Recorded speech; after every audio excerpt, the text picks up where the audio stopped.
हकलाने और तुतलाने को हराना इतना मुश्किल क्यों होता है? और वो इसलिए मुश्किल होता है क्योंकि जो हमारी लड़ाई है, वो हमारे अपने साथ ही है। क्योंकि हमारी जो बॉडी है वो उस तरीके से रिएक्ट करती है, हमारा जो माइंड है उस वाली बॉडी को घबराने की कोशिश कराता है और इस वजह से हम लोग उन शब्दों को ठीक से नहीं बोल पाते। आपको ये बात पता होगी कि हमारे सबकॉन्शियस माइंड में वो एक सोच बैठ गई है, जिससे हमें ये लगता है कि या तो हमारा जो प्रोनाउंसिएशन है वो गलत आता है क्योंकि वो प्रोनाउंसिएशन उस जगह जाके बैठ चुका है। तो या तो हमें उस वाले प्रोनाउंसिएशन को ठीक करना होता है जिसको हम तुतलाना बोलते हैं। या हमारे दिमाग में कहीं न कहीं ऐसा बैठ गया है कि हम उन शब्दों को ठीक से नहीं बोल पाएँगे, कहीं न कहीं उन वाले शब्दों को बोलने में हम अटक जाएँगे। और जब ये समय आता है उन वाले शब्दों को या उन वाले लेटर्स को बोलने का, तो फिर वही होता है कि वो हमें घबराहट हो जाती है और फिर हम उन वाले शब्दों को ठीक से नहीं बोल पाते। तो हमारी जो लड़ाई है वो हमारी बॉडी के साथ है। हमारी जो लड़ाई है हमारे सबकॉन्शियस माइंड के साथ है, कहाँ पे वो सोच निकल के आती है कि हम उन वाले शब्दों को नहीं बोल पाएँगे या उनका प्रोनाउंसिएशन ठीक से नहीं कर पाएँगे। और हमारा जो कॉन्शियस माइंड भी है उसके साथ रहता है। तो हमें जो फाइट करनी है, वो हमें एक छोटा-सा एक पार्ट हमारा कॉन्शियस माइंड का, जो ये चाहता है कि हम ठीक से बोलें और वो एक विल पावर, इच्छा शक्ति हमारे साथ है, जो हमें ये शक्ति देती है, हमें ये एनर्जी देती है कि जिसकी वजह से हम ये फाइट कर सकें और इस हकलाहट को या तुतलाने को हरा सकें। तो अब आप ये बात समझ गए होंगे कि ये मुश्किल क्यों है? क्योंकि ये हमारी जो लड़ाई है हमारे साथ है, जिसमें बॉडी के अगेंस्ट हमें फाइट करना है। हमें अपने सबकॉन्शियस माइंड जो बहुत ही पावरफुल माइंड है उसके अगेंस्ट हमें फाइट करना है। और ये तभी हो सकेगा कि हम इस वाली बॉडी को और इस वाले माइंड को हम ये कन्विंस करा सकें, उसे ये बता सकें कि ये भई ये ऐसी परेशानी नहीं है। हम इन वाले शब्दों को ठीक से बोल सकते हैं क्योंकि हम अकेले में इसको ठीक से बोल लेते हैं। हम अगर घबराते नहीं हैं तब इनको ठीक से बोल लेते हैं। वैसे तुतलाने में अगर हम कोशिश करते हैं अपनी टंग को या अपने लिप्स को ठीक से मूव करते हैं, तो हम उन वाले शब्दों को ठीक से बोल लेते हैं।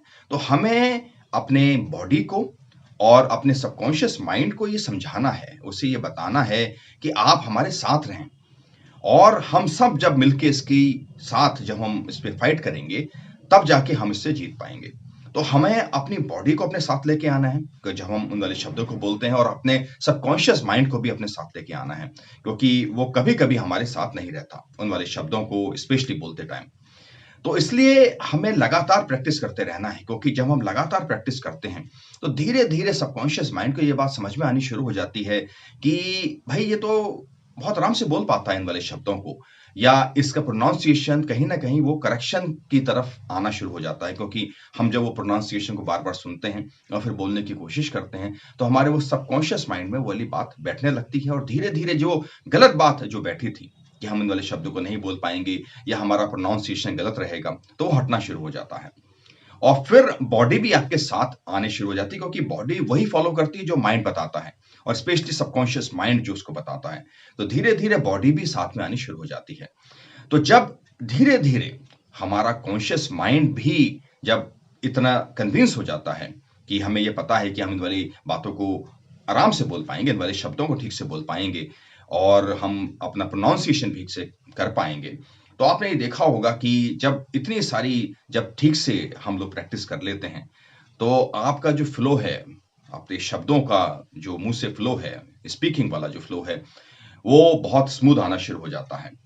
तो ये प्रैक्टिस होनी बहुत ज़रूरी है, अपने माइंड को, अपनी बॉडी को ये कन्विंस कराना बहुत ज़रूरी है कि कोई प्रॉब्लम नहीं है, हम इसको आराम से बोल सकते हैं। तो सबका सॉल्यूशन है प्रैक्टिस, लगातार प्रैक्टिस करते रहें और आप ये देखेंगे कि आप कुछ समय के बाद ठीक से बोलने लगेंगे।